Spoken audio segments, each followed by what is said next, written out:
It's the 29th of August, 2015, and this is episode 242. This show is intended for informational and educational purposes only. Cryptocurrency is new, empowering, and exciting, but we're not experts, just obsessed companions walking the road towards a more peer-to-peer future.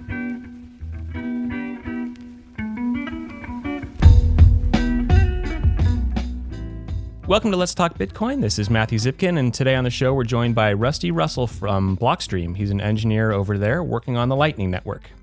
How you doing today, Rusty? Good. How you going, Matt? I'm doing great, thanks. So your main job at Blockstream is to develop the Lightning Network, which we've all heard a lot about in the Bitcoin space recently. Why don't you just give us a short explanation of what the Lightning Network is? Why does Bitcoin need one? Yeah, so that's a really good question. Yeah, I joined Blockstream and they said, hey, you've been, writing some stuff about this Lightning Network thing everyone's talking about. Why don't you, write a prototype? So that's what I started doing. And that's what we're working on at the moment. Now, to step back a bit, what is the Lightning Network? So there was a paper called The Bitcoin Lightning Network, released by Thaddeus Dreiger and Joseph Poon, which described a mechanism to have a caching layer on top of Bitcoin. So you know how you first heard about Bitcoin and people said, hey, you can send 5 cents around the world instantly. And you thought, wow, that's awesome. And then you kind of discovered, well, actually, there's a few catches to that. It's got to get in a block to be really confirmed. And, there's the kind of like this 10-minute delay. And, 5 cents probably not a great idea because, there's going to be a small fee involved. Lightning basically gives that back to Bitcoin. What it is a fairly old idea that's been in the Bitcoin space of this idea of setting up a channel. So you establish some transactions on the blockchain between you and someone else, and then you kind of send updates to that transaction. And you can do that multiple times without bothering to put every single transaction on the Bitcoin blockchain and then settle up at the end. So the Lightning Network kind of takes this a step further and not only allows you to do arbitrary bidirectional channels so that you can pay each other, various amounts, but it's a network so that you can send something through to me that I route through to someone else or routes through to someone else in a trustless way so that you don't have to trust me with your funds. I'll only get paid when it gets to the other end. Between these two ideas of this generalized channel and this whole network idea, you effectively end up with this caching layer for Bitcoin. So you can send funds through the network, and the worst thing that can happen is, somebody vanishes, and then you basically dump everything onto the Bitcoin blockchain and settle like normal. Right. So the idea is that using the actual blockchain is expensive. It takes up space. It costs miners fees. It takes 10 minutes to confirm a transaction. And so we want to use the blockchain as little as possible and still find a way to use Bitcoin in a trustless way, that we could say Satoshi promised. Yeah. So, I don't think Bitcoin's going to be particularly expensive, but that delay can be a killer for a lot of places, right? And the other thing is that, and what the part that excites me is there's a certain size at which it doesn't make sense to broadcast a transaction to the entire world. We're talking sub-cent kind of transactions. That's never really going to work on a fee-supported broadcast network like the Bitcoin network. So the fact that it's instant in the case where everything works well, which should be the norm, and the fact that it could be incredibly low fees, both open exciting new opportunities for Bitcoin. It does seem a little counterintuitive that every node on the network will have to verify every single action of every other node if we want full global scalability. So I think that's a good setup on what the network is. I'm curious, you mentioned a little bit about the Poon white paper about payment channels. Can you tell us a little bit of the story, like starting with them up to your interests and then up to where Blockstream hired you and what your task is and what your work is now? What's the story of the Lightning Network now? They released a paper. Poon was the main author. Thaddeus kind of, said that Poon basically bounced ideas off him and helped form the final paper. And this paper was just released like February of this year, right? We're still kind of talking news here. Oh, yeah. This is February of this year. That paper came out. They didn't have an implementation, but just Poon kind of come up with this concept of how we could join these things together to form the Lightning Network. For me, the paper was kind of hard to parse. It had a lot of pieces to it. And it was kind of going around. People said, well, it sounds really exciting, but we're not sure if it's real, right? There might be some horrible flaw in it. And I asked, a few people, hey, so can you break it down for me? And nobody really could. So I thought, okay, well, I'll sit down and try to really wade my way through it. And what came out of that was a series of blog posts trying to break it down into sort of the pieces that they'd put together to form this network. So those series of 4 blog posts on the Lightning Network. And halfway through that, as I started to really understand how this worked, basically, in my opinion, it's the second most exciting paper in the Bitcoin space I've ever read. And Satoshi's would be the first. So it really was a landmark for me and incredibly eye-opening. I was really excited about this. Now, I was already talking to Blockstream because they had released their sidechains paper, which, of course, had just been bumped from second most exciting paper now to third most exciting paper for me. And so I'd been talking to them, the sidechains idea, which I thought was really exciting. And I thought, they have a great team. It'd be fantastic to go work with those guys. I mean, that'd be awesome. If you're going to work in the Bitcoin space, working with, Gregory Maxwell and people would be just fantastic. So I went across there and we were talking, and they went, "Oh, yeah, by the way, instead of working with us, what we want you to do is, go off and do something with Lightning, because, you know a lot about that now." So a little bit of a bait and switch. So I joined them and then didn't work with them. And I'm off on my own working with Lightning at the moment. So that's kind of how we got here. So what is Blockstream's revenue model as far as Lightning Network? What do they intend to get from their investment on you developing this system? That's a really good question. And I asked the same thing when I went across to Blockstream. So how are you guys going to make money off all this technology, this great core technology that you're doing? And the idea is that somebody has to build it. We have to make sure it's built properly. And if we're one of the leading experts in the room, there is always going to be a way to make revenue. Look at, for example, the Red Hat model. Establishing that you can do these great things will lead to some kind of revenue. Now, that's completely vague for me, but that is basically the idea. And also, you got to put things in perspective. I'm just one employee. So that's the cost of their investment in Lightning at the moment is, just me. And obviously, when you've got a project that's this exciting, it's really hard to stay on the sidelines, especially for a company like Blockstream, which is so engineer focused and driven by people who are hugely enthusiastic about Bitcoin and the technology. It was almost like they couldn't not do it. So that was how we ended up. So they really turned around and told their investors, if you build it, they will come. There's no idea right now, this is how we're going to make money. But they know that once it's built, there'll be a way. Well, I didn't talk with any investors. I'm not that far up the food chain. But there was, it was always like, we're still in that kind of exploratory phase of Bitcoin. And there's very much that feeling within Blockstream that, we are still in the early days of what we can do with this technology. And trying now to go, hey, this is the obvious thing to do, is not the kind of company we are. We're an engineering company, and there's a lot of really cool core things that need work. And that's what attracted me to Blockstream. And, it's certainly something that all the engineers feel strongly about. Okay, so you're developing this Lightning Network. So now I am really interested in talking to you about the actual technology. And I've read your 4 blog posts. I've read your paper and the original Dryapun paper. And it gets really, really complicated, especially towards the end when it's kind of full scale. So what I thought we'd do is maybe just talk about kind of the building blocks that make it all possible. And it seems like there's 3 basic stages to this. You've got the one-way payment channel, which we've already seen, with Streamium and things like that. And then there's the two-way channel where revocability is introduced. And then you have the third-party channel where A pays B, pays C, pays D, pays C, pays B, pays A.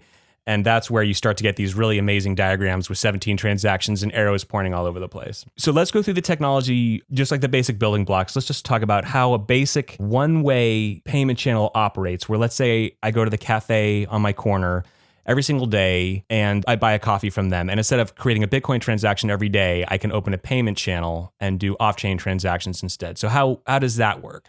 Yeah, so this was the state of play, the best technology we had before the Lightning paper came out. So basically, you just establish a 2 of 2 signature on the Bitcoin blockchain, like what we're now calling an anchor transaction for this channel. So you'd open the channel by creating this thing that says, the coffee shop and I, between the 2 of us, if we both sign, we can spend this money, right? You have the first one of those, which is signed by both of you, that basically sends all the money back to you. So you've got one that says, hey, we can both sign. And then you've got this transaction in your pocket that they give you the signature for. It says, give all the money back to me. Okay, now you want to pay them, $2. So instead of paying all $50 back to me, now we create a new transaction that pays $48 to me and $2 to them, right? And I send my signature on that to them, okay? And we keep doing that. I buy more coffee, $2 a time. And eventually, I've sent them signatures for transactions for all these different values. At some point, they actually want to get their money back, so they publish the last of those transactions. So they take the signature that I provided on the one that sends $40 back to me and $10 to them, and they publish that on the Bitcoin blockchain. So instead of publishing 5 transactions, they've only had to publish 2, right? The original one and then the final one. Now, the problem with that is that they can't pay me money using that mechanism. right? I can send them more money, but you can't reverse the channel very easily unless, basically you need to do another establishment phase to get the money back. So those channels are very much one way. Yeah, and so I just wanted to clarify a couple details. So the thing that makes this trustless up to this point is that first refund transaction actually has a lock time. So you can't actually get your money back until, let's say, 30 days have passed. And that's if the cafe catches fire or the owner disappears or something horrible happens. I can still close the channel myself because we've both signed a refund transaction and I can get my original deposit back. Exactly. So your worst case there is they can hold your money for 30 days, right? So they can delay things. And the worst case for them is that they don't put their transaction on the blockchain in time and you get all your money back because they forgot or whatever, right? But assuming, you've got machines that remember this for you and software, et cetera, it's a reasonably robust system. Right. So that's your basic single direction channel. Right. And the reason that it's single direction is because every transaction that I sign increases the value I send to you. And those are all valid transactions. So if we wanted to decrease the amount I send you, you still have a valid transaction with greater payment to yourself. So you would really not have an incentive. That's right. If you're talking you paying me, I would just use the one that pays me the most money, not just the latest one, right? That's fine if those two things are the same because you're always paying me more money. As soon as I'm trying to pay you money, well, you send me a transaction, I go, well, I'm not going to spend that one because it gives me less money than the original, right? And this is where the Lightning Network starts to come into its own, right? So they developed a technique to have effectively revocable transactions, which is what you need for this scenario, right? You need to be able to go, you can't use that old one. You've got to use the latest one once we agree on it. And that really was the breakthrough for me in the paper. And now the way you do this is a little bit tricky, but you basically have this transaction that says, pay this to me and pay this to you, as we did before, except that we both have one of these. Mine says, pay me $10, pay you $40. Yours says, pay you $40, pay me $10. So they're symmetrical. The only difference is mine says, sure, pay me $10, but wait a couple of days before I can actually spend that. Yours is similar. Yours says, yeah, sure, it pays you $40, but you've got to wait a couple of days. Now, that delay is really important because what we also do when we create a new version of the transaction, say, the balance is different. It's 39 and $11 rather than 40 and 10 or whatever. We hand each other in the original paper the private keys for the old transaction. So what that means is at that point, if I spend the old transaction that pays you $40, it pays me $10. I got to wait now using a time lock transaction. I've got to wait for a day before I can spend it. Well, you've got my key, so you can instantly create a transaction that takes my money away. So if I try to cheat and use an old revoked transaction, you've got all the pieces you need to spend it instantly. I've got to wait. Right. So that's the fundamental mechanism by which you create these revocable transactions.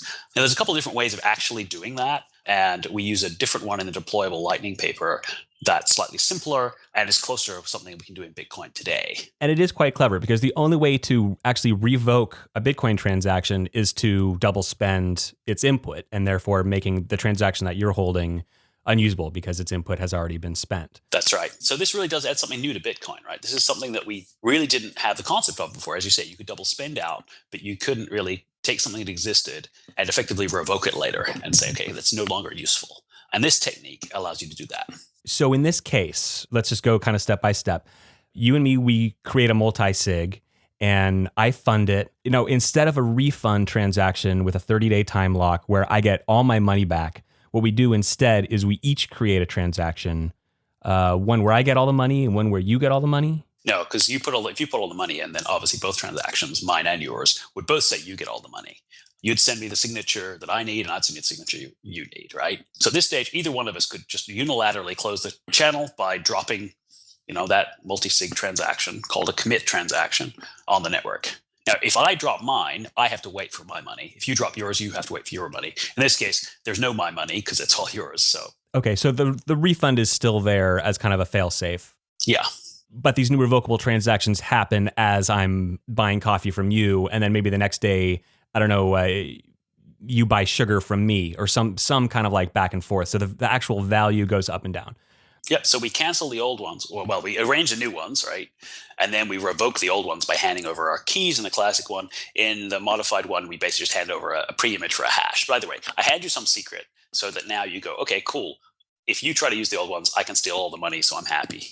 So the output of that commitment transaction, is quite complicated, right? Is there an or operator in that script sig? Yeah. So, well, let's do the deployable Lightning case, the sort of kind of simplified one. And it says, if you've got the secret, you can spend it immediately, right? If you have that secret of my transaction, you can send it immediately, because you shouldn't have that unless we've revoked the transaction, in which case I've handed it over. So in that case, you can steal my money. So there's the steal case. Or otherwise, it says I can use my key to get it after some period of time. So we talk about a day, for example, it's locked up, which means that if I spend it, I use that or case in the output to say, I'm going to try to spend it now, but I've got to wait. You've got a day to use your revocation key that I've handed you to steal the funds out from under me. So yeah, it is a slightly complicated output script, but it's not insane. The hash secret or the private key exchange, for example, like it works because in the transaction, there's a hash, and whoever has the data that hashes to that hash can publish that to the blockchain. It evaluates to true, and you can claim that output. Okay, but we're still talking about a transaction with one output, right? And that output says, it has a value, and then it says either you sign this after 20 days or you produce the pre-image of this hash. Yep, it says me in delay or you in secret. And the other output, which is yours, it just like normal, you can just take it. It's like the balance of whatever I haven't spent yet or something. So I can always just reclaim that. That's right. Your money goes straight to you. My money is delayed or the revocation secret. And vice versa on the other side. You have the mirror image, which says I can just take my money, or you can take it after a delay, or I can take it if I have a secret, right? So there's two outputs to each side. Okay. And the delay, now I know and lock time can apply to an entire output, but I didn't know that, for example, a lock time could occur in the middle of a script. Yeah. So this is where the BIPs come in. So we require a few extensions to Bitcoin, or all of which are soft forks that are already in progress, not in progress. They're already under discussion as various BIPs. This, in fact, requires a relative check sequence verify. So there's a BIP out there that specifies that you can use the sequence number, which is basically unused at the moment, in the input to say, but it's a little bit complicated. It's in two stages. The sequence number in the input can say, I can only be spent this long after the thing that I'm spending, right? Either in blocks or in time. And then you have a new operator that validates that the thing spending me has indeed been locked, so it can only be spent after that time. So effectively, you can say in a script, you can only spend this output after 2 days or whatever. Now that does require a soft fork. It does require a new operator, but that's fairly uncontroversial and has already been proposed. So it's nothing completely radical. But yes, it is something that we assume in the Lightning design. You can work around it using a more complicated structure, but given the timing of where their Lightning network is, I think it's reasonable to assume that this will be in Bitcoin, in the sort of the medium future anyway. That's cool. And as this discussion goes on, I think we're going to encounter a few of these sort of soft fork upgrades that are required to really make the Lightning network robust and functional. We're currently counting 3. Okay. So then the or statement. Now this is something I've seen it in the core code, but I wasn't sure if or fails the is standard test, or right now, can I publish a transaction with an or in the script sig? Interestingly, you can, yes, because the pay to script hash, we dropped the is standard test a while ago. So as long as you're doing a pay to script hash and saying, hey, your script must hash to this, then there's no is standard test anymore on the script that matches the pay to script hash. So we've kind of unleashed the is standard test from anything that's pay to script hash. Okay, so with the lock time aside, I could right now publish a transaction that says either you sign this output with your private key or you produce a pre-image to this hash. That much is already standard, valid, mineable. Straightforward and tested. So the scripts that are in the deployable Lightning paper, for example, are actually cut and paste from the actual code that has been used and tested in those scenarios. So yeah, that's pretty straightforward. And that was actually kind of cool to discover, because I was wondering if we were going to have an is standard battle over these really weird scripts. Turns out not a problem with pay to script hash. So it seems like something that is a little bit of a concern about this is, so you and I are doing this back and forth, and you have a transaction that I don't ever want you to use. So what happens first, actually? Do you send me the secret, which revokes your transaction, before I send the new commitment transaction, which would change the balance? No, that would be really, really, really dumb. Okay, I got it backwards then. If I'd sent you that secret first, I'd be like, oh, well, crap. Now I can't use any of them, because I've revoked all of them. Please, Matthew, can I have my money back? Hello, where have you gone? That's probably not a good scenario. So we agree on the new one. We exchange signatures on the new one, and then we revoke the old one, strictly in that order. And that works fine. Okay, so let's see. So you actually hand me the cup of coffee, I hand you the new transaction, and then you give me the secret for the old transaction, something like that. Yeah, exactly. And the protocol is fairly straightforward, because we both need signatures to exchange. I go, how about this? You go, yes, and here's the signature for that new one. And I send back going, cool, here's the signature and the revocation for the old one. And then finally you send me, okay, here's the revocation for the original one. At that point, we're done. The old one's revoked. The new one is good. Right. And now when we say revoked, it's still basically a concept because the transaction is still valid. You can still commit it to the blockchain. The thing that makes it revocable is that I can steal all the money from it if you do that. Exactly. That's right. And vice versa, because this is symmetrical. You've got one as well, an old one that you could spend. You're best off securely erasing that. In fact, in practice, you would never create that transaction. You'd never actually form it anywhere because it's just too dangerous to have these things lying around. Okay, interesting. What makes this work is that I actually have to watch you, or I have to watch the blockchain or watch the status of the channel. And as if you do attempt to spend a revoked transaction, I have to jump on that and take the money before the lock time. That's right. And that's where that lock time variable becomes interesting because, the longer it is, the more time you have to do that. But the longer it is, the more scenarios where I'm going to have to wait that length of time before getting my money, right? Because if you vanish, I have to publish the latest one. And I'm going to be then waiting for that lock time. So we talk about a day or so is probably reasonable. Now, there is a really cool concept that's in the paper that unfortunately we can't do today because of Bitcoin limitations. And this idea of outsourcing that watching without having to trust somebody. So you give them basically some steal transactions that could steal your old versions. And they just watch for you.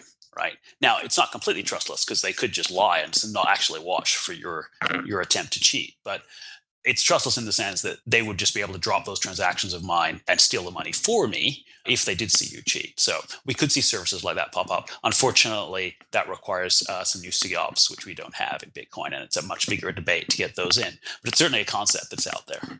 Right. And in that instance with the outsourcing vendor, I guess, would they need your private key? No, absolutely not. I mean, you could do it with private keys, but that would be dumb because that would be a trusted relationship. We wouldn't want them to be able to steal my money, right? In this case, you could basically pre-bait some transactions for them that they could just drop when they see you try to cheat. And that's why we require new SIGOPs because they can't tell what your transaction is going to look like until you've generated it. So currently on Bitcoin, you can't create a transaction that depends on a transaction you haven't seen or a transaction that can be changed.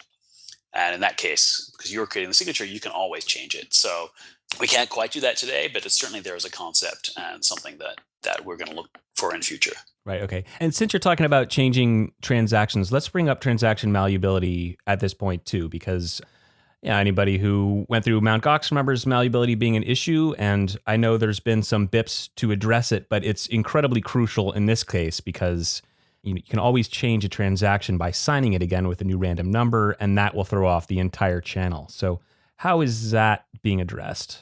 Okay, so let's step back a bit. Malleability is an issue, and it's an issue whenever you have two transactions that depend on each other, where one of them is not buried in the blockchain. So any kind of channel setup tends to look like this when it gets complicated, because anyone currently can change any transaction and change the transaction ID. Now, the problem is that, of course, this transaction that depends on it specifies and commits to a particular transaction ID. So you change the transaction ID, the second transaction no longer works at all. And you can't just change that second one because you'd have to re-sign it. And when you say transaction ID, you're referring to the hash of the transaction, right? So changing any single bit in that transaction will make you a new hash, new transaction ID.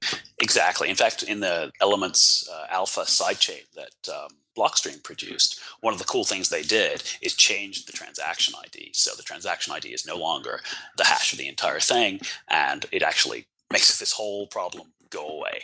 But given that would be a really hard fork in Bitcoin, we probably won't be doing that anytime soon. How is it addressed on the sidechain? So what they do is they do the hashing differently, so they don't actually hash the inputs. So the result is that you have if you change the inputs to a particular transaction, you no longer are changing the transaction ID. Now this works out really, really nicely because if you re-sign it or anything like that, you haven't changed the transaction ID. Now there is, going back to malleability in Bitcoin, there is a BIP, the malleability BIP, that seeks to resolve all the obvious forms of malleability. It does not protect you from signature malleability. If you have to sign something, you can always sign it with a new signature and change the transaction ID. So that form of malleability is something that we're not going to be addressing in Bitcoin. So you have to be quite careful that you never build a dependent chain of transactions on somebody else's transaction where they could just re-sign it and change the transaction ID. So you still have to design around that property, and so malleability can still be an issue. But in the Lightning Network, we deliberately never build such a chain so we can get away with it. But we do assume that you can't malleate a transaction. And I looked it up. That is actually a word. It means to beat with a hammer. Okay. I don't know if I'm entirely clear on that, though, because if I'm dealing with the cafe, let's say, can't I re-sign? Well, I guess everything is still based on the transaction that's in the blockchain already. So that one can't be changed. That's right. That one can't be changed. So you're good. So as long as you're only one hop away, you're fine. If it's in the blockchain, it's all easy. And that's the normal case. It's if you start to build these complicated chains of transactions that you have to start worrying about the malleability problem. Do these chains come up when we start talking about the third party? Yeah, so exactly. So we start getting into there. I mean, this has always been known as like a theoretical problem, but Lightning kind of brings it into focus. Okay, cool. Well, before we move on to third party, since we're talking about the malleability, what is the fix to that? There's a new SIG hash, or is it another opcode? No, it's pretty straightforward. I mean, you could fix it using a new SIG hash op, and that is the way that it was implied, or certainly suggested in the original Lightning paper. They said, hey, we'll basically have some new SIG hash modes, which requires basically a new op, like a checksig2 kind of op that can say, actually, instead of committing to the normal transaction ID, we'll commit to this normalized transaction ID, which perhaps doesn't include the inputs so that it can't be malleated as easily. But the fix that we're looking for, because that is fairly ambitious, I mean, checksig2 could do all kinds of wonderful things. There are some great suggestions on things it could do. The downside of that is that the process of figuring out what it should do is going to take a bit longer. Could easily logjam on the number of good ideas out there. People, Schnorr signatures, it could do all kinds of wonderful, wonderful things. So you don't really want to be reliant on that getting through. So we have the malleability bit, which basically just normalizes the way you produce a transaction. If you produce a version 3 transaction, it will only be accepted by the network if it has it doesn't have extra zeros. It has a normalized signature. Basically trying to reduce all the different ways in which you can express things in a Bitcoin transaction down to one canonical way, and it must be represented that way. And that solves a lot of your malleability problems. Okay, and that I believe is BIP 62. I looked it up, and it was a Peter Willey BIP. Indeed, it's Peter Wille, and he did BIP 62, and that's the one. Okay, and is that integrated into Core now? Is that in the code? No, it's still pending. I mean, there's nothing really wrong with it. We saw BIP 66 go through recently, which did a subset of what BIP 62 suggested. And it turns out in retrospect that was pushed by the fact that Peter realized there was an issue. And we saw the CVE come out recently for BIP 66 explaining why they basically fast-tracked that part of anti-malleability because there was an OpenSSL issue where we could have forked the network.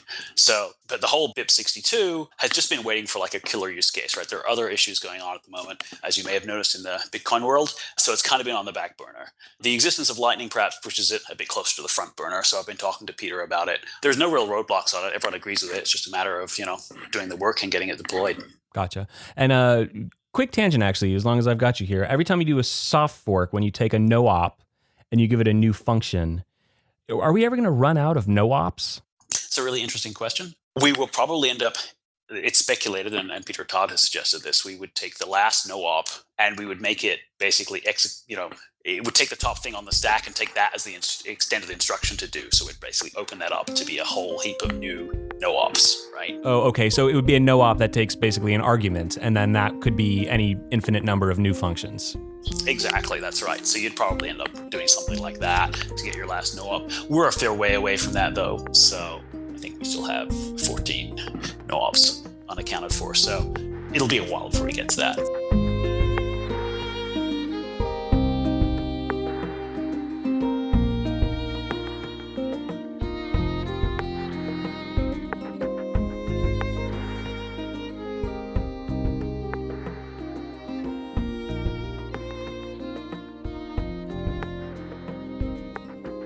This episode of Let's Talk Bitcoin is brought to you by GetKeepKey.com, an easy, secure, Trezor-compatible hardware wallet coming soon. One of the things that's different about the Keep Key compared to other hardware wallets is that it only has one button, a confirm button that you hold down for a second or two to complete your transactions or other sensitive functions. The thing that's missing here is a cancel button. What happens if the information you're asked to verify when viewed on your Keep Key turns out to be incorrect and you only have that one confirm button? You have two options. Close the Chrome extension wallet simply by clicking away for it, or just unplug your device from the computer. Either way, when you reopen the wallet, you're back to where you started and ready to go. For more information or to have KeepKey notify you when the price is set and the product is ready to ship, visit getkeepkey.com. Today's magic word is ZAP. That's Z-A-P, ZAP. You've got until the 5th of September to visit letstalkbitcoin.com or the Let's Talk Bitcoin iOS app to enter it for your share of the listener rewards.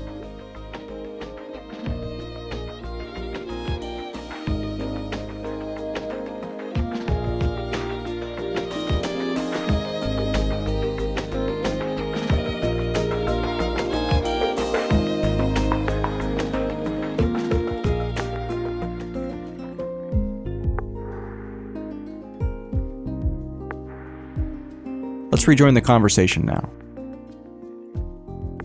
So we've got a one-way payment channel. We've got a two-way payment channel with revocable transactions. And we've got some malleability fixes, which takes us to the big one, the third-party Lightning Network transaction when Alice pays Charlie through Bob and like that. So I can send an off-blockchain transaction to somebody I've never met by basically finding a common hub. And let's talk about how we get there from the building blocks we've already discussed. Cool. Okay. Yeah. So we've had this idea of like atomic swaps for a while, using the same idea we've already discussed, where you have a secret, you give someone the hash, and it's easy to write a script that says, if you've got the thing that hashes to this, you can take the money, right?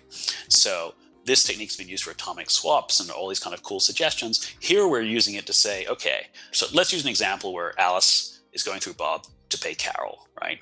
Classic example. Alice goes to Bob, okay, I'll give you, $10 if you give me the value that hashes to XYZ, this big blob of data. And then, Bob turns around to Carol and says, okay, I'll give you $9.99 if you give me the value that hashes to this big blob of data. And Carol goes, sweet, hands it across to Bob. Not a problem, takes the money, because this, of course, is in the Bitcoin scripting system. So basically, in order to collect that output, Carol has to reveal the hash value. Knowing that, Bob, of course, can turn around and redeem the output that Alice gave him using that same value. So, and taking a 1 cent profit, right? So in a nutshell, that's how it works. And it's fairly straightforward. And that, of course, extends outwards to any number of hops. The good thing about this is that that you can take someone's offer for this output, and if you don't ever find out the secret, well, you can just never collect. That's fine, and you only ever offer slightly less than that for anyone else to give you the secret, so you can route this through. Yeah, okay, and the reason that that Bob knows that Alice will give him the money is because they each have a relationship with these revocable transactions. So once Bob gives the money to Carol, he knows he can collect from Alice, because they have a revocability channel set up between Alice and Bob.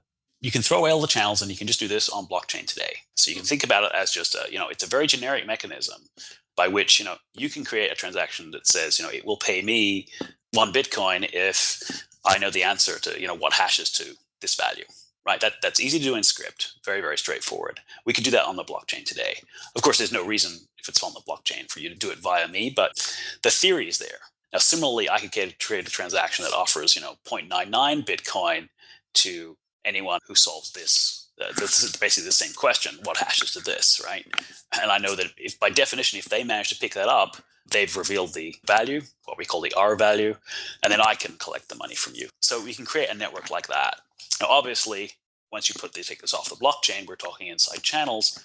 Alice has a channel to Bob, and can put this transaction in the channel and say, yep, if you give me this value within 2 days, and that's, so again, easy to script. You just have a script that basically says, I can take the money back in 2 days, or you can take it back before then if you've got this R value that hashes to this value, right? Again, another one of those script outputs that has an OR condition in it.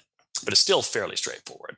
Once Alice and Bob have that in the channel, Bob can turn around and put a similar transaction in the channel to Carol, presumably offering slightly less Bitcoins, but the same idea, so that Carol will reveal the R value. The timeout for that might be 1 day instead of 2 days to make sure that Bob is going to get that R value from Carol in time to collect from Alice.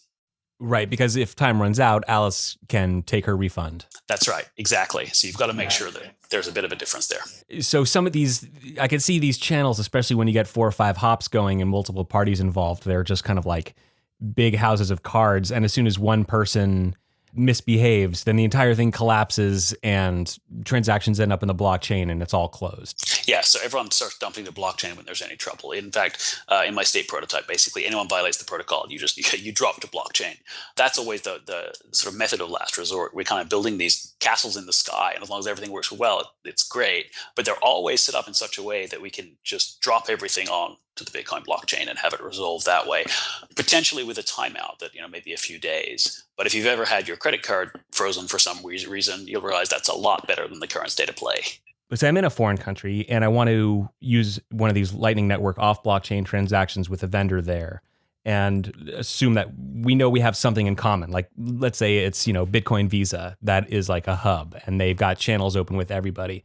So when I go to buy food at, the street vendor stall, then what information do I exchange with him?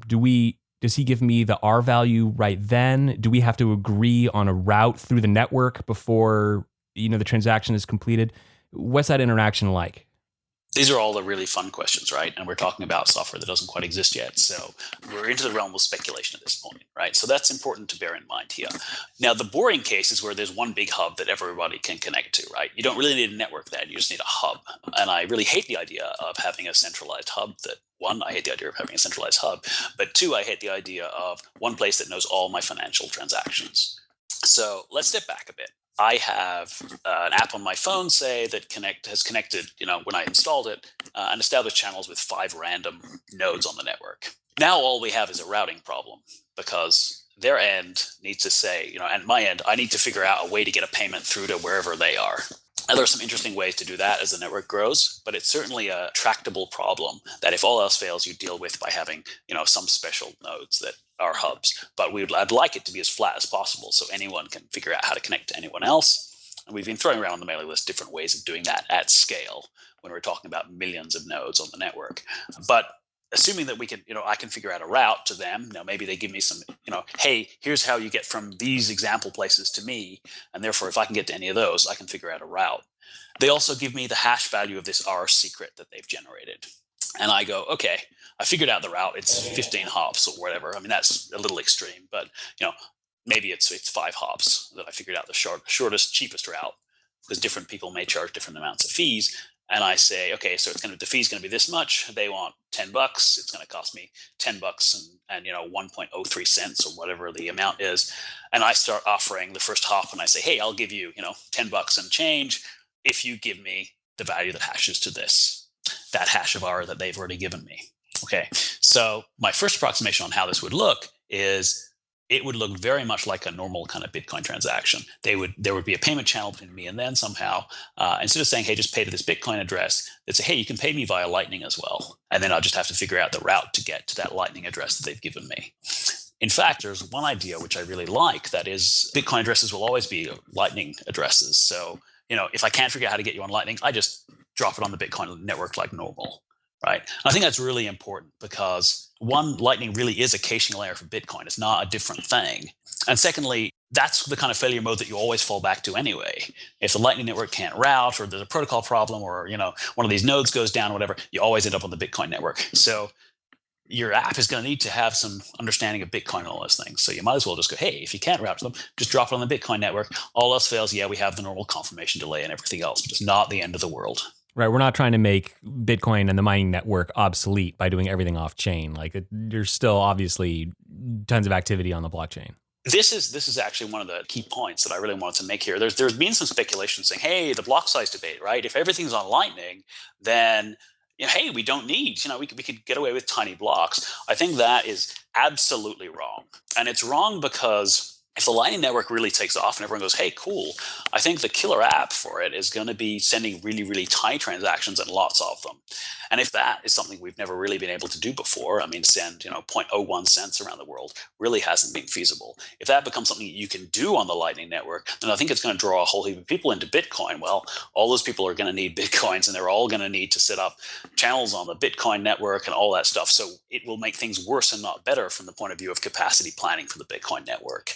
So this idea that, hey, Lightning will take pressure off the Bitcoin network may be very, very long-term true, but in the short to medium term, it actually makes things worse. And we're going to see a lot of activity. If Lightning becomes a killer app, we're going to see a lot more activity on the Bitcoin blockchain. Sure. That's actually an interesting point. If Lightning does dominate global payments, would there ever be a situation where me as a consumer doesn't actually have a blockchain output, like an actual coin, that all I have is this, a pile of IOUs in my wallet? Is that even a case here? Well, they're not IOUs, right? They're real transactions. They're just not published yet, right? This is different from an IOU kind of Ripple style system where you have to trust someone. You've got the money sitting there. You just haven't put it to the Bitcoin blockchain, but you can at any moment. It really is yours. It's not in some way less than having a real Bitcoin. You have the private keys, you have the money, it's all there. It's just you haven't dropped it on the blockchain yet. To answer your question, could you end up doing everything through the Lightning Network and the Bitcoin network only being there like, hey, wow, something really weird's going on today on the Lightning Network. It actually routed one of my transactions through the Bitcoin network raw. Yeah, maybe that will become the case, in the far future. But from an application point of view and the programming point of view, it absolutely needs to understand and watch the Bitcoin network. So, it really is a Bitcoin app. And then back to the question of using the Lightning Network for transactions. So if we were met up in a strange place and you would give me your Lightning Network address, that would maybe be a Bitcoin address, but it would also include the IDs of a few nodes or something. So when I scan your QR code, it would have like an address or like a long route or something, some ways I could find you out there. Yeah, absolutely. I mean, the other way, we could use a DHT, we could use any kind of thing, because it doesn't need to be 100% reliable. It just needs to be verifiable. If you do think you've discovered a route, you want to know that it's going to work.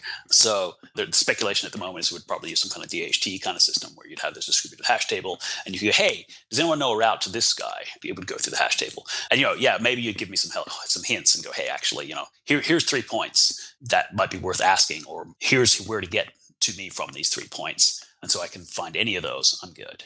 So there's that question as well. You don't just want a route; you'd like a short route that's cheap and everything else. So there are definitely a few variables to be played off, and that kind of network design is something I think we're going to be wrestling with as we scale. We've got some ideas on how it worked, but when the metal hits the road, it's going to be really interesting to see how it works. Ask me again after we've got a few million nodes. Yeah, okay.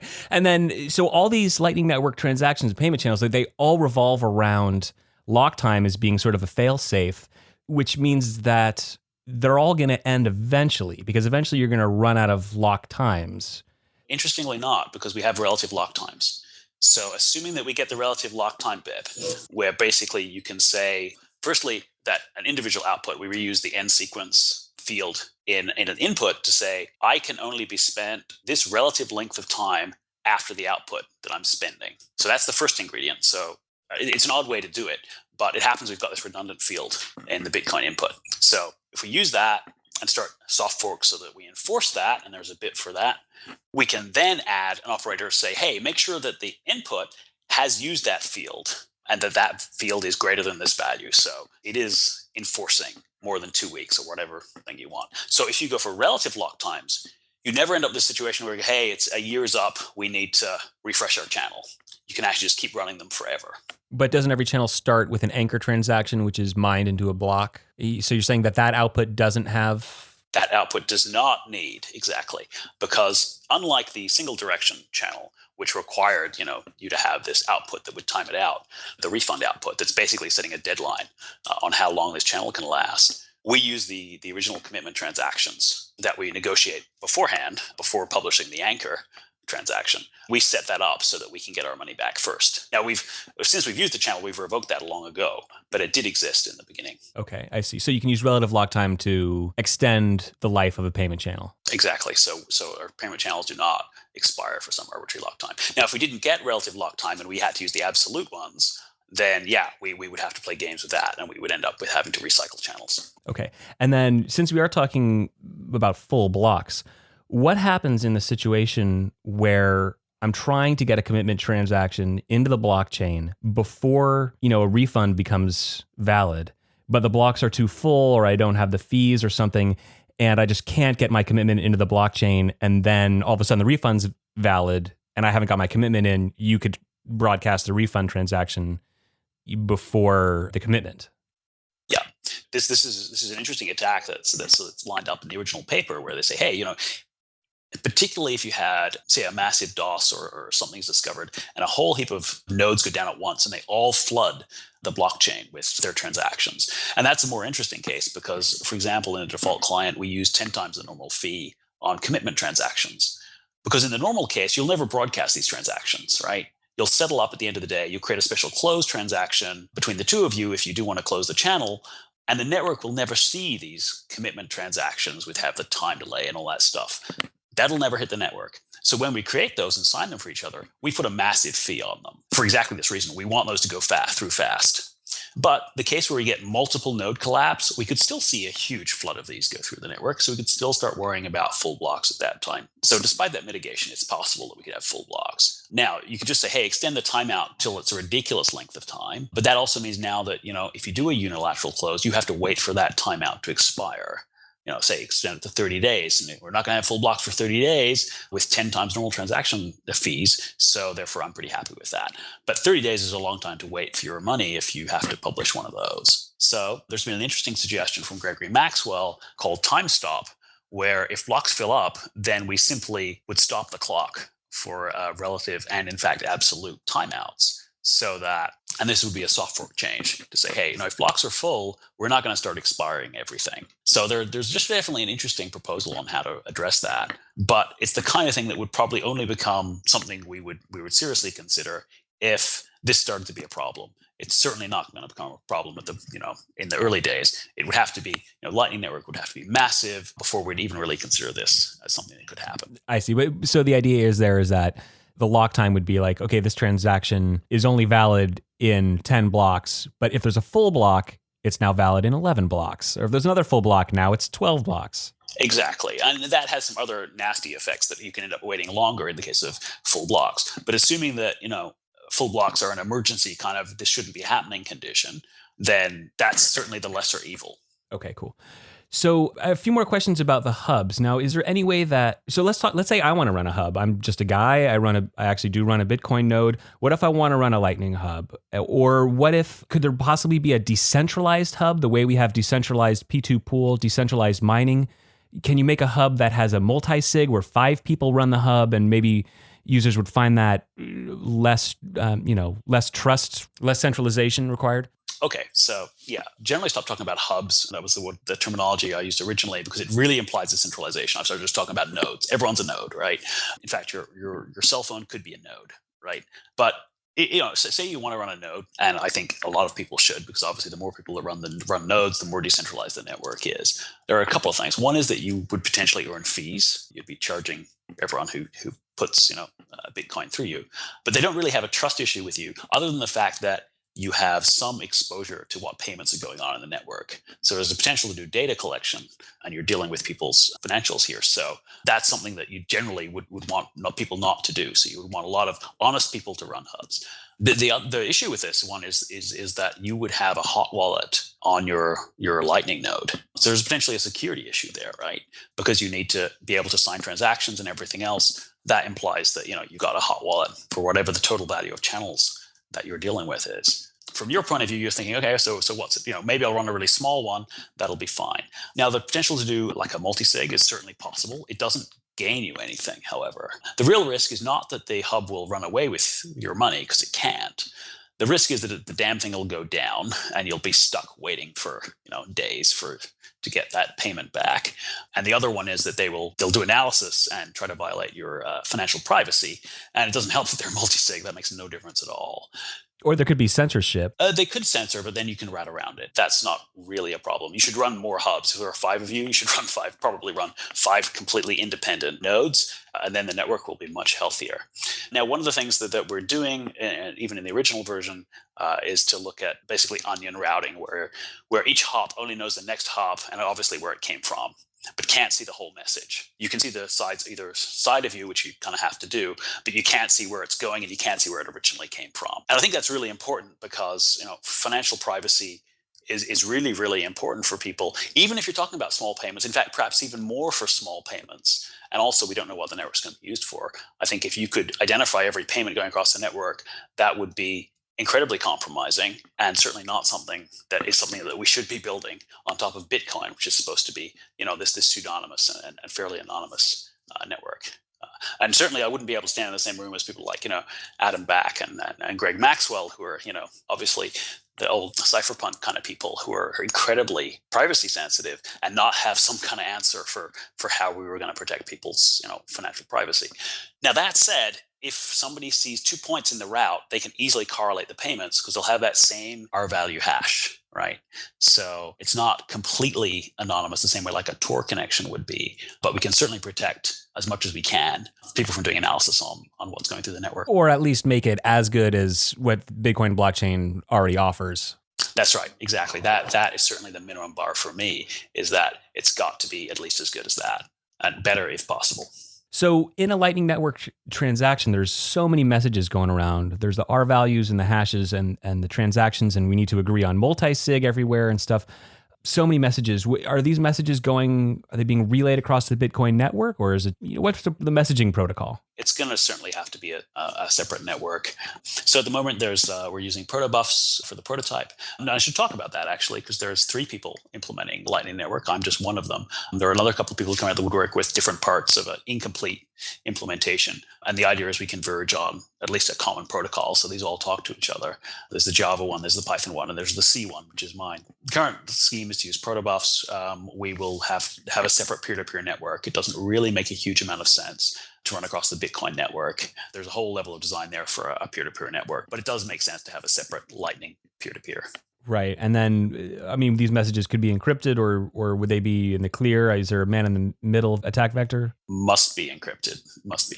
If you're trying to route to a specific node, obviously you might as well use that fact that you've got that public key, which is their node ID, and encrypt the transport to them. So, crypto is vital in this case. There's no point pretending to have financial privacy if you don't bother, if you send everything in the clear. So at this point, my questions are sort of speculative and fantastical. Like, when we reach 2,000 transactions per second, how big does the blocks need to be? And how expensive is it to run a Lightning Network node and stuff like that? What do you see Bitcoin looking like with a Lightning Network in, I don't know, 2 years, 5 years? How do you see it looking? It's hard to make predictions, particularly about the future, right? So I'm concentrating on the tech because I think it's fascinating, and I think this thing needs to exist and it needs to be done right.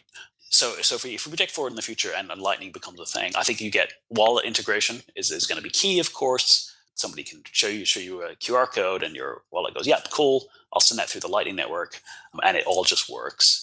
I think we've got a pretty good vision on how that will happen. I think we will see attacks on the Lightning Network, and we'll be going back and forth with issues on that you're always going to have with a peer-to-peer network. We certainly see on the Bitcoin network, and and the Bitcoin network's been through that a few times, and there's some quite sophisticated things now in Bitcoin Core to try to handle the DOS attacks and stuff like that.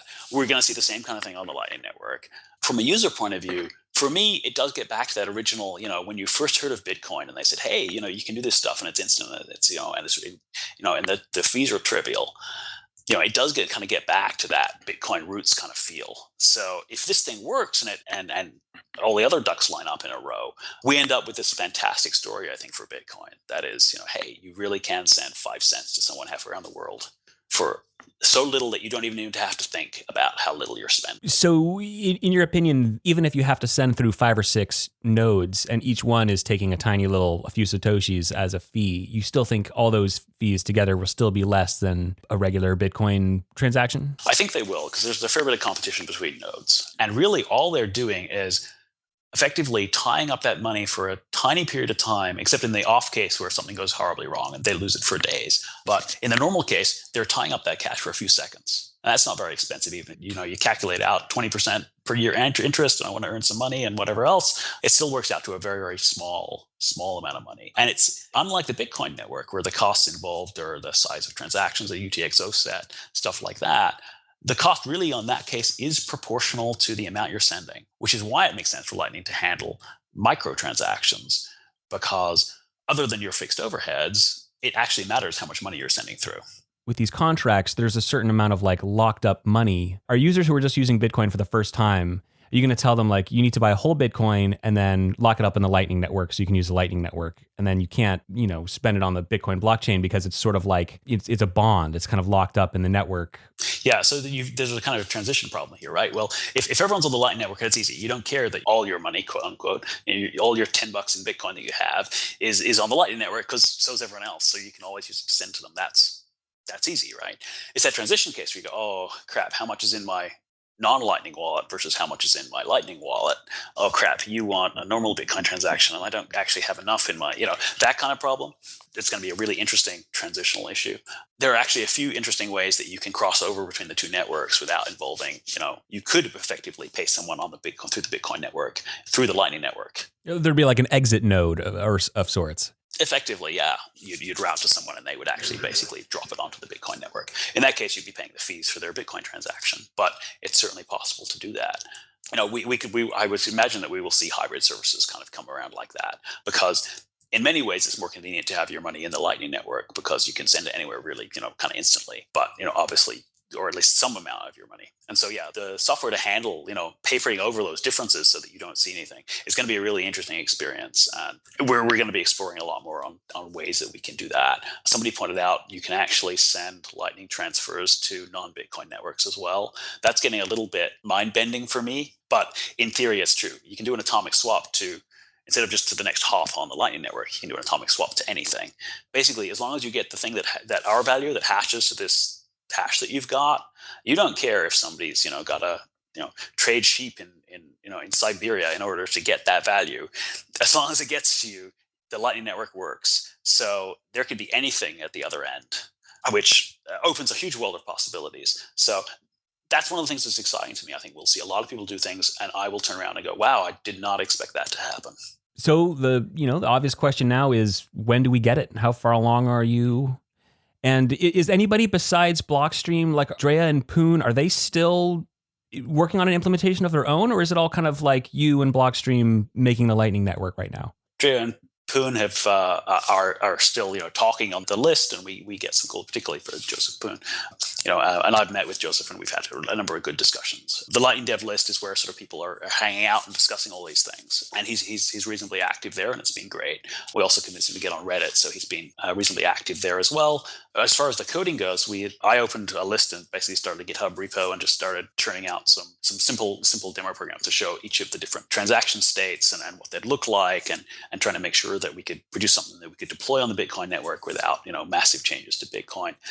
And I've since been working on basically the basic protocol state machine. So you've got a state machine that says this is how the protocol will behave, and that eventually will lead to an actual daemon implementation that you can run that works on testnet and allows a simple transaction between two nodes, and from there we go out to full routing and all those fun issues there.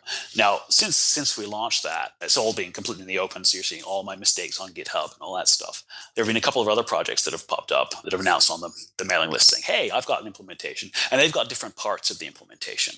One of them has some primitive routing support, but doesn't have full HTLCs. But they're furiously working on that as well. So there's some independent parties working on it, which is fantastic. As long as we all interoperate at the end of the day, it's my favorite thing is to have criticism from people who've actually written the code themselves and can really get into the nitty gritty of the exact details. So we are starting to build a community of people developing different Lightning implementations. I think that's incredibly exciting.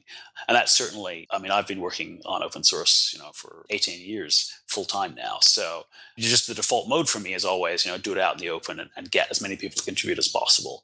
So that's kind of the state of play. I can't give you a prediction on, when it will be ready, but obviously we're waiting on so a couple of 3 Bitcoin soft forks to go through as well. So we're not talking it's going to be here tomorrow. And so assuming that they go through, within the next year, at that point, I mean, you can play around today on testnet and just ignore those problems, right? Use no ops instead of your real ops and hand wave over it a little bit. That's the kind of timeline that you're looking at. And of course, even once you've got everything ready, you go, hey, here's 1.0, and we've got our protocol, and it's all good, and we've solved all these routing problems, and it's all wonderful. To really use it, you need the wallet integration and all those things. And, wallet vendors have a lot on their plate to implement. So this is a longer journey. This is not, hey, it's going to be, expect an announce next month kind of thing. And now I sort of want to finish the discussion by bringing this back to the block size debate, which is just so heated. It's like shaking a jar of bees. And I don't know, maybe there's some consensus happening now. There's XT solution, BIP 100, BIP 101. Miners are starting to vote in the blockchain on sort of which angle they support. It sounds like Lightning Network is sort of too far away to really bring relief to the block size debate soon, right? Yeah, and this is annoyed me on both sides. I mean, don't drag Lightning into the block size debate. One, because it is a jar of bees, as you described so aptly. I'm actually going to use that from now on to describe the debate. So thank you for that. But also because, as I said, in the short term, it'll make things worse, not better. If Lightning Network became huge and everyone, even if it were ready tomorrow and it became huge, it would make the block size problem much, much worse because everyone would be trying to use the Lightning Network and jumping on there. So, don't look for Lightning Network for a short-term solution. If we're talking 20 years, then yeah, but at that point, we can also discuss, the prevalence of flying cars and alien invasion and whatever else is going to happen in that time that we can't predict that will also have an effect. So yeah, I really see the two things as decoupled, and that's why I have never given an opinion on the block size issue myself. And just kind of following up on that, here's another fantasy question. If the Lightning Network was developed, by Satoshi Nakamoto in 2009, would we be having the block size debate right now? Wow. Okay, that's a really good question. You look back, and we've always had this idea, there's been this concept that if we hit the limits of Bitcoin scalability, it'll become a settlement network for something else on top. What we didn't realize until the Lightning paper came along is how close we were to already having all the capabilities we needed to build this settlement network. It was sort of originally assumed maybe it'd be a trust network, there'd be these kind of, Bitcoin banks or something, and they'd use it for, that would go that angle. And really, it says something about the power of the Bitcoin scripting language and Satoshi's insistence that it be there from day one, that it was really, really close to enabling this thing that nobody at that point predicted. So I think we would still be having this debate because I think it's an important debate to have. Maybe it would be delayed a few years because of Lightning. Or maybe, hey, Lightning would have been so incredibly popular that we would have had the debate 3 years ago because we would have been hitting capacity limits at that point. So I don't know which way it would go. Interesting. Rusty Russell from Blockstream, thanks so much for your time. Is there anything else you want to add in? No, except to say that if anyone's going to be in Montreal at the Scalability workshop, I'd love to see them there. Okay, great. Thanks so much, Rusty. This has been really, really great, really informative interview, and I hope everybody listening really grasped how complicated this is and just how promising the technology is. Thank you. Thanks for listening to this episode of Let's Talk Bitcoin. Content for today's show comes to us from Matthew and Rusty.